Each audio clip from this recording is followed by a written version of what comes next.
Hi, this is Mato. In this video I will show you a very beautiful chess game. This is the game between Capablanca and Mieses that was played in Berlin in 1913. Capablanca had white pieces and he started at d4. Mieses played knight to f6, knight to f3, c5 in style of Benoni, d5, d6, c4 and g6, b5, Benko gambit. This is very popular nowadays, but in those days chess players even haven't heard of this move. In our game we have g6, knight to c3, bishop to g7, e4, black castle kingside, bishop to e2. h3 is very popular nowadays, preventing black bishop from coming to g4. In our game we have bishop to e2, e6 attacking white center, Capablanca castle kingside, pawn takes pawn. And how to recapture? With c pawn or with e pawn? How would you recapture? C takes on d5 is more popular nowadays. Capablanca captured with e pawn. Knight to e8, targeting knight on c3. Black wants to double the pawns on white pawns on c file. Better move was rook to e8, placing rook on open file. In our game we have knight to e8, rook to e1, bishop to g4 and queen to b3 is possible if Capablanca didn't like to have double pawns on c file. Also queen is attacking pawn on b7. But Capablanca allowed black to capture knight. He played knight to g5. Bishop takes knight on c3. Pawn takes bishop. Bishop takes bishop. Queen takes bishop. After these exchanges, who is better? White or black? What do you think? White has bad pawn structure. But this is not really a big problem. Black is missing dark square bishop and he will have problem on dark squares. Additionally, white is in control of e file. The game continued. Knight to g7, knight to e4 targeting pawn on d6, and if for example knight to d7 then knight takes pawn on d6.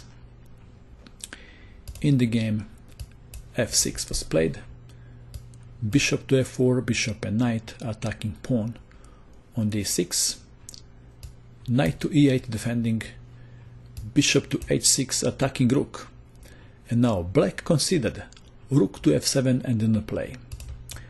What is wrong with this move? If you wish you can pause this video and you can try to find the best move for white in this position. Ready? Have you seen this? Knight to g5 attacking rook.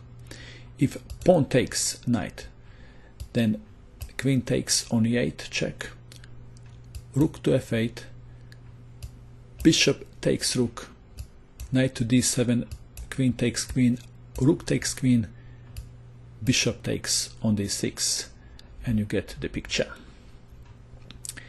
In the game you have knight to g7, and now rook from a to d1, and all white pieces are activated. Knight to a6, knight to d7 is losing pawn on d6. Rook lift, rook may be going to e3 or maybe to h3. f5, attacking knight, but pawn is no longer controlling g5, so knight to g5. Knight to c7, queen to e7.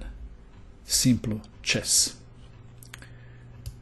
Queen takes queen, rook takes queen, invading 7th rank, forking knights. Knight from c to e8, rook takes pawn, comes to mind. Capablanca played rook to h3, targeting pawn on h7.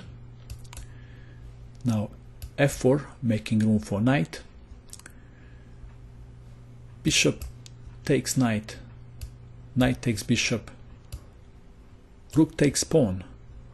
On h7 threat is rook takes knight, checkmate. Knight to f5. Rook takes pawn.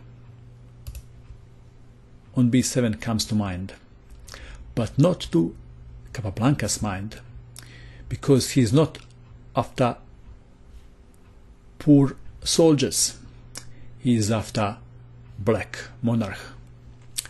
So in this position, rook to e6 was played, targeting g6.